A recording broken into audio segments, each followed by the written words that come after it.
নমস্কার, আজকে আমি আবার একটি নতুন রেসিপি নিয়ে চলে আসছি আপনাদের সামনে। আমি রুমা কিচেনে আপনাদের সবাইকে স্বাগত জানাচ্ছি। আজকে আমার রেসিপি হলুদ পিঠে। এটা এমন একটা পিঠে উড়িষ্যার খুবই নামকরা।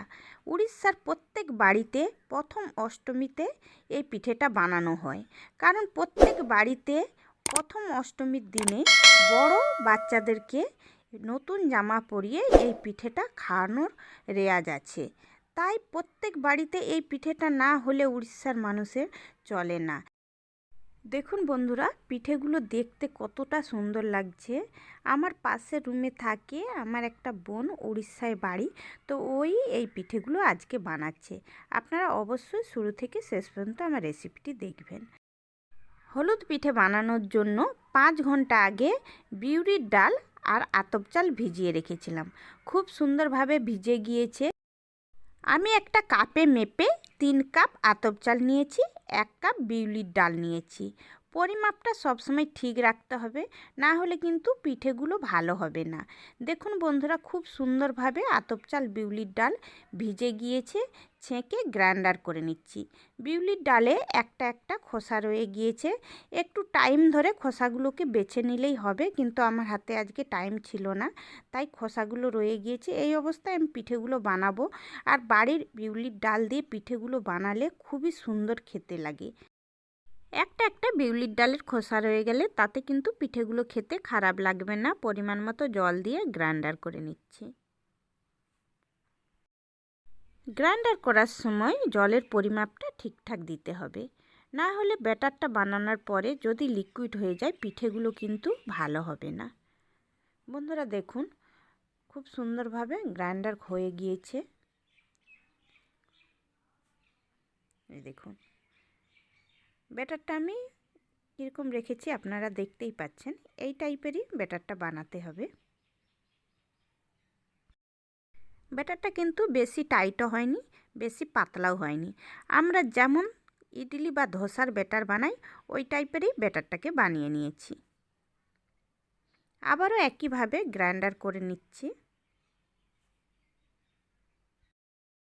চাল ডাল সব একইভাবে গ্রাইন্ডার করে নিয়েছি।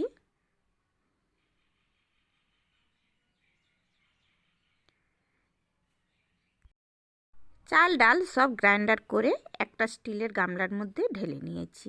এবার আমি গামলাটাকে ঢেকে 4 থেকে 5 ঘন্টার জন্য রেখে দেব। 5 ঘন্টা পরে ঢাকনাটা খুলে নিয়েছি। ব্যাটারটা রেডি হয়ে গিয়েছে। দেখতে দেখুন বন্ধুরা কতটা সুন্দর লাগছে। কিছুটা ফুলেও গিয়েছে ব্যাটারটা, আর টাইটও হয়ে গিয়েছে। হলুদ পিঠের জন্য পুর বানিয়ে নেব। তার জন্য একটা নারকেল কুচো করে নিয়েছি, ছোট এলাচ আর গোলমরিচ নিয়ে নিয়েছি। নারকেলগুলোকে গ্রাইন্ডার করে নিয়েছি। ওভেনে একটা কড়া বসিয়ে দিয়েছি। কড়ার মধ্যে নারকেলগুলোকে ঢেলে নিচ্ছি। কিছুক্ষণ ধরে নারকেলগুলোকে নেড়ে নেব। বন্ধুরা, এই পিঠেটা বানানো কঠিন ব্যাপার নয়, খুবই সহজভাবেই এই পিঠেটা বানানো যায়, আর খেতেও খুবই সুন্দর লাগে। গুড় দিয়ে দিচ্ছি। আমি আখের গুড় দিয়ে নারকেলগুলোকে নেড়ে নিচ্ছি। আপনারা আখের গুড় না দিতে চাইলে চিনি বা খেজুর গুড় দিয়েও নারকেলগুলোকে নেড়ে নিতে পারেন।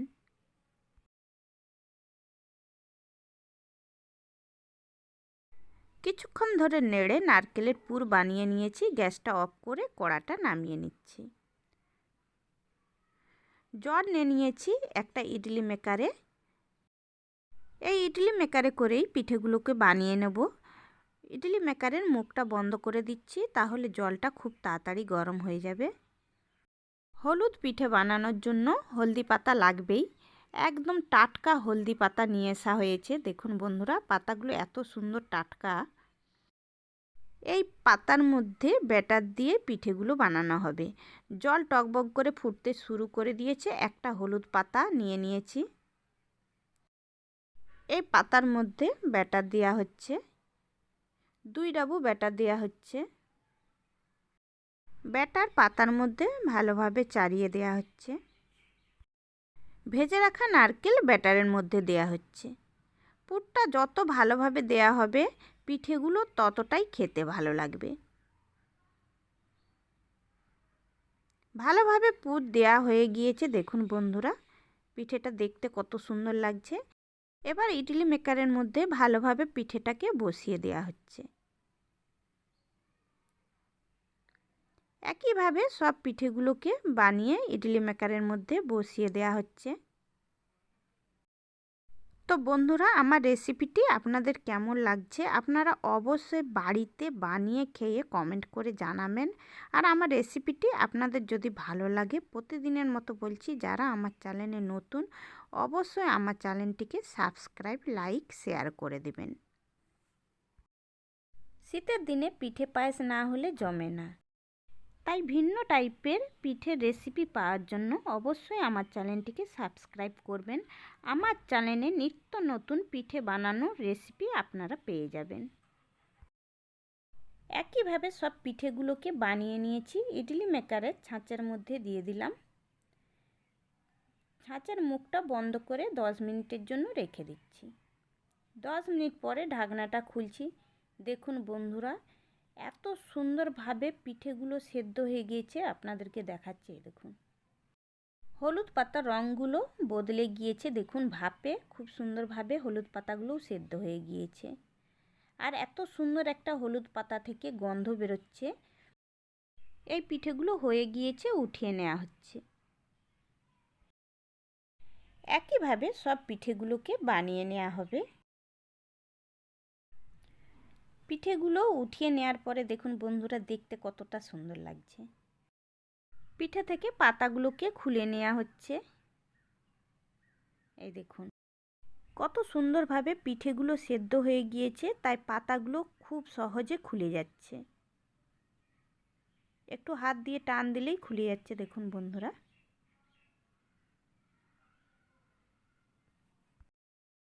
তো বন্ধুরা, উড়িষ্যার আমি একটা পিঠের রেসিপি আপনাদের সাথে শেয়ার করলাম। আপনারা অবশ্যই বাড়িতে বানিয়ে খাবেন।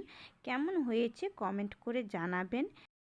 প্রতিদিনের মতো অন্য কোনো রেসিপি নিয়ে আবার আসবো। আপনারা শুরু থেকে শেষ পর্যন্ত আমার রেসিপিগুলো দেখবেন। সবাই ভালো থাকবেন। আজকের মতো বাই, টাটা।